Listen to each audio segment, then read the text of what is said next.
Hey, how's everybody doing? Jason here with IT McGee with a video for you to highlight the QuickBooks Master Template. This sheet I created for a previous client. This is to import into QuickBooks and have it create invoices for you.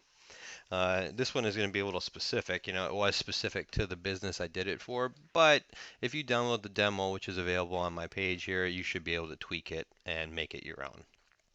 For example, the rate here. The rate could be whatever you want it to be. This one happens to be 30%, whatever you want it to be. Same thing with the invoice and due dates. These are just formulas to put in today's date. But if you wanted it to be like plus 3 days, there you go. Also, I will say that this has, 37 rows, but maybe you need less, maybe you need more. There's a couple ways to do it. Just make sure you don't accidentally increase the rate as you go. You don't want to do that. There's a couple different ways you could do it. You could just go like this and then drag it down, or you could even just copy what you want and paste it in. However you want to do it, it really doesn't matter as long as you just make sure you got the same info, right? Okay, so the way that this works is that you really don't need to do anything with these columns once everything's set in place. If you wanted to modify the rates or the formulas or whatnot, sure. But once it's all set in place, you really shouldn't have to do anything in this one. As a matter of fact, I'm going to go ahead and hide the columns here just so you can see what I'm talking about. So from an accountant or employee standpoint, they would really only be doing this part, right? And you would set this up to match whatever your format is if you guys are recording on spreadsheets or if it exports from somewhere, however you do it. Let me go ahead, I'll just record one manually here. So 7th facility, right? This is for John Jones. All right, let's say it was last month. They still owe 5 grand. We collected 1,500. The collection date was also last month, a few days after that. Oop, that's an extra 3. And let's say it's collected by Sam. These are just codes that the particular client used. It could be, whatever you want it to be. On this one too, these are all, just how they wanted it. Daniel Cormier. And we're going to skip the notes. All right, so as you see, I created this row right here with just, generic information, nothing really specific or, real. But the reason I hid them is so you would see what happens. Now I unhide, and you'll see the information we put in all populated on this row here. So 7th facility, John Jones, John Jones. You can actually see that this particular one took the values and added them together there. And actually, now that I'm looking at it, there is, yep, I was missing kind of a space. Anyways, so it took some of the information and put it all together on one row like that.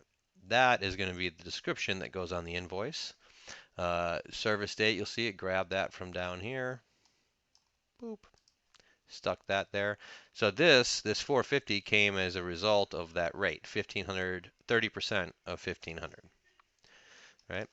So as you can, this is how this would work. So all the information would just automatically kick over to here. When you import this into QuickBooks, QuickBooks won't read these columns. And the reason it won't is because the headings here in the first row, those don't match. So it just skips those. However, these ones have been designed by QuickBooks or by us and QuickBooks to look for these columns. These are the headers it wants to see. So that's why none of this really matters over here and why you don't really have to do anything. This all gets fed in by formulas into here, so the syntax is correct and everything. The only part you'd have to do is put in the invoice number. Now, if you're, well, there's 2 parts, that and I'm going to show you another one, but if you're starting brand new, you've never made an invoice in QuickBooks, great. You could just do like, 0001 or whatever. Or maybe you want to use a letter, so it's N0001, whatever you want to do. If that's your first one, your first invoice, that's great. You can do that at the autofill, fill in the rest of the invoices, done. All right. Otherwise, you're going to have to do, let's say you already have invoice numbers. Well, you can't have them match. So you either got to start with a whole new thing, like with the N, or put in your current number, you know, Like let's say that's your current invoice number, and then go ahead and go, oh, that didn't even do it because that just, yep, did the lot of, repeated the number. Um, Basically, the problem is that every week you're going to have to remember this invoice number because you can't have duplicates in QuickBooks. So if it ends, let's go back to what I was doing before. If it ended like on 37, well, next week you'll have to start with N038, or else it won't. You'll have a conflict. All right. So that's one thing to note. The other thing to note is that these rows that have no data will not import correctly. All right, because they're missing information. So if you only have these facilities over here, just go ahead, when you got everything you want in, just delete these rows, just like that. And then, so these, what is this, 7 rows will import in, right? So you want to go ahead, you'd want to save your master template there. Now this was an XLSX file. You need to save this as a CSV file, all right, like so. We'll replace the existing file. And there you go. So now this will get imported into QuickBooks, and it will, as I said, it will only read these headings and this information, and will ignore all of this stuff. And we'll create this many invoices for you using all of this information.